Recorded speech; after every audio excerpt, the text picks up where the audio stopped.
Hi, I'm Dr. Marla Shapiro. I've had the honor of being president of the North American Menopause Society through 2017, and I sit on the board of directors. And I'm joined today by a former president of the North American Menopause Society, Dr. Cynthia Stuenkel. Welcome. Thank you. So tell our viewers what you do.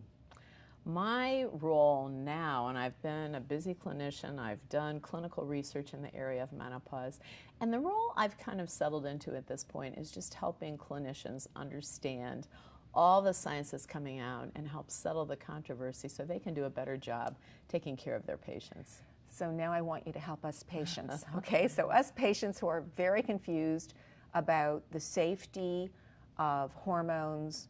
Tell us a little bit about what we've learned. And we've had so much evolving information. Women shied away from hormones, suffered with their hot flashes. Where do we stand now? You know, it's funny. I feel like bad news travels fast, but good news can take a long time to catch up. So what women need to know is that we've had good news over the past years. And even a few years ago, we learned that some of the issues that really frightened us initially with the Women's Health Initiative, a study that some women might have heard about from their doctors, with concerns with increased heart attack, increased stroke, increased blood clots, are really much less in women age 50 to 59, women under 60, who are more likely to be going to their clinician with concerns about symptoms of hot flashes, or women who are within 10 years of their menopause. So that's been the first thing that's been reassuring for us. So let's repeat that, because you know when the news came out in the first iteration in 2002, there was this massive relative risk increase, which women thought meant that they had a 1 in 4 or a 1 in 5 risk of having some type of cardiovascular event. Can you put that into perspective in terms of what we know now? Yeah, part of the ways was that we were lumping 50-year-olds with almost 80-year-olds. So of course the older women had an increase, even risk at baseline. The other thing is just how we talk about risk with women sometimes.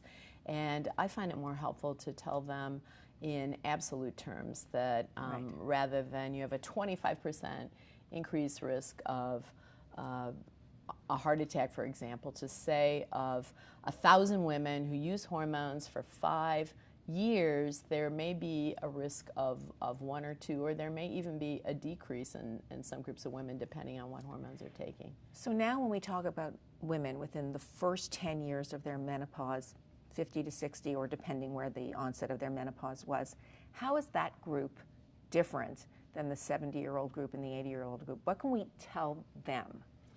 We just can tell them that we know that initially with age that our arteries can become more diseased, and so we think that for women who are starting at this younger age that they will have relatively less baseline concerns. One of the things that we have done with NAMS, and women can check this out themselves on the Meno app, is put in their individual history and their individual story and whether or not they have any risks for heart disease, because we do think it's important to just look at women's overall health and make certain that they are a good candidate for using hormone therapy. But overall, for those women within the first 10 years, we saw some cardiovascular protection and we saw decreased mortality. So reassuring for those women, no? Particularly the women on estrogen alone, it appears that there may have been some cardiac protection. I think the best bottom line about that is to say that we don't see risk in those women on estrogen alone in combined therapy. If any risk, it would be very, very low. So reassuring news. Now let's just go and look at if I'm a woman and I have early menopause, really early menopause. Now I'm in my early 40s, let's say, which is a decade before I would have anticipated. What does that mean? I mean, if I'm not having hot flashes, am I good to go, or what do I need to be worried about? Well, one thing we've learned that women and their clinicians need to think about is we think women do better when their total time of having menstrual cycles is probably between age 10 and age 50, or about 40 years. So women who have that shortened might be at increased risk of heart disease. And so it might be important for those women to talk with their clinicians about whether or not it makes sense for them to start hormone therapy, if it's safe for them, and if they're open to that option, and continue it until the average age, as you said, of 50 or early mid-50s. It sounds to me like what you're saying is that we need to individualize this. We can be more reassured, but women need to come in and ask. Women need to ask, and I really hope that more clinicians will be bringing this up. It is often the case.